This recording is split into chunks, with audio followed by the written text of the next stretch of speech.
don't know that I was the 5th drummer of Nirvana. For whatever reason, I got to be the luckiest person in the world and also be in Nirvana. But I have to give credit to all of the other drummers that came before me.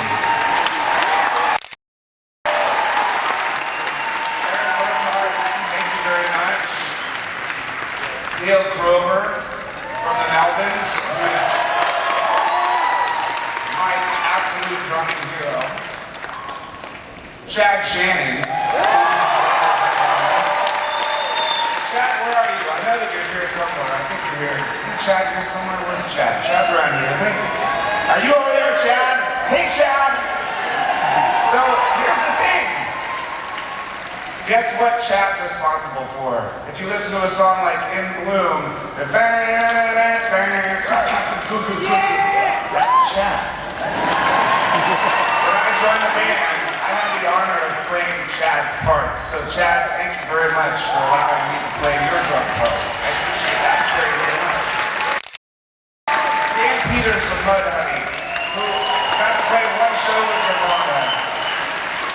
Thank you, Danny. But there's a lot of people that made this possible.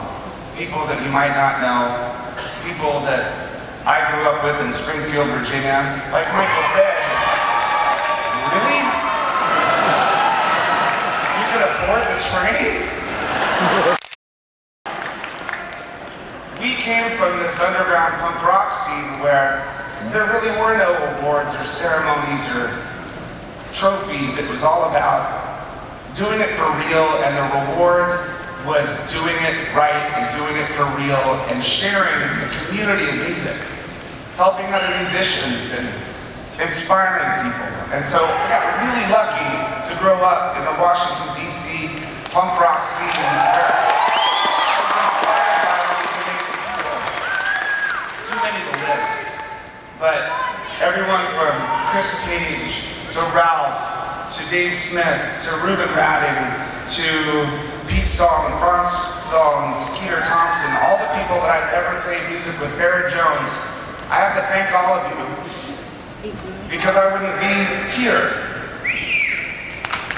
I'm also lucky that when we first started out, we didn't know anything about business. We were in a fucking van, you know, buying corn dogs from t-shirts that we had sold, and we were lucky that we met a manager named John Silva, and we met an accountant named Lee Johnson, and I'm happy to say that I've never ever strayed from those two people in my life.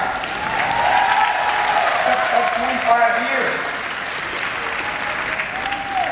John Cutcliffe and Michael Meisel, and I mean, it's a long list of people that I'm going to forget most of them, but most of all, I have to thank my family because I was lucky enough to grow up in a musical family in an environment that encouraged music. Parents that never told me not to listen to fucking Slayer, you know what I mean? I listened to some really, really fucked up shit. But my parents never told me not to, because I was finding myself. So Mom, thanks.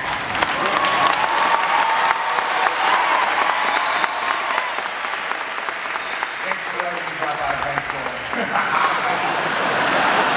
Can't stay at school, don't do drugs. It's bad again.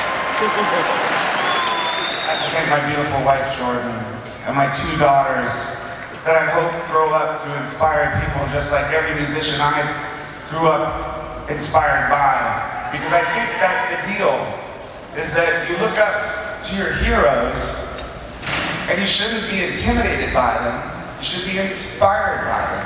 Don't look at the poster on your wall and think, fuck, I can never do that. Look at the poster on the wall and think, fuck, I'm gonna do that.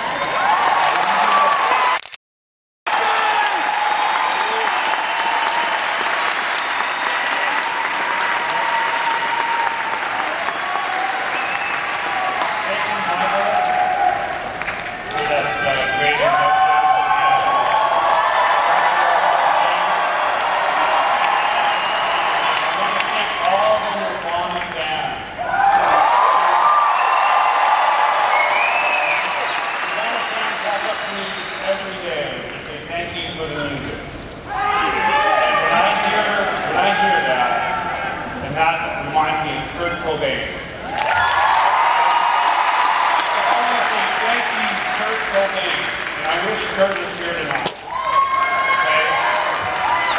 And that music means so much to so many people, and there's new generations and new fans coming up, and it's really powerful. And Kurt was an intense artist, and he really connected with a lot of people. And when Nirvana, we started in Aberdeen, Washington, in Washington State, and we had an infrastructure there to support us. There was a music community. I want to thank Sub Pop Records.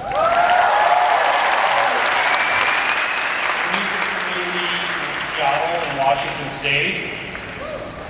I want to thank Buzz Osborne. Thank you, Buzz, for joining us on the punk rock music. I want to thank Alan Dreyer. Thank you, Alan, for being there when we really needed you. I want to thank Jack and Dino, who recorded our first record. Steve Albini. And Butch Dig.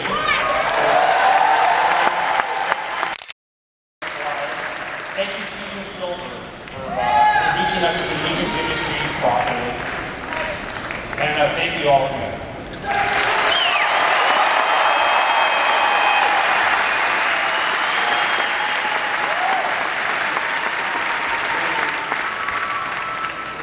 I'm probably gonna cry. I'm already crying. Because he'd be so proud. He'd say he wasn't, but he would be. I just miss him so much. He was such an angel. Thank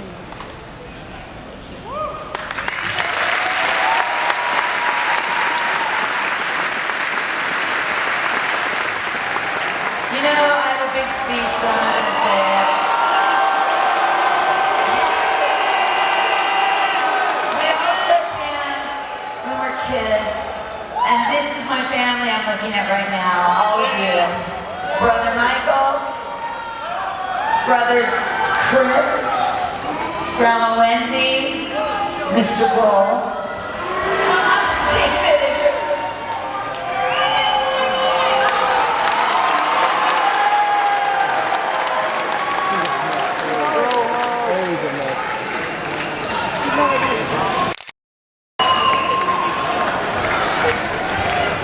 That's it. I just wish that Kurt was here to feel this and be this. 20 years ago, the Rock and Roll Hall of Fame maybe wasn't. But tonight he really would have appreciated it. He would have appreciated Chris and Dave and Michael and his mother and his sisters being here.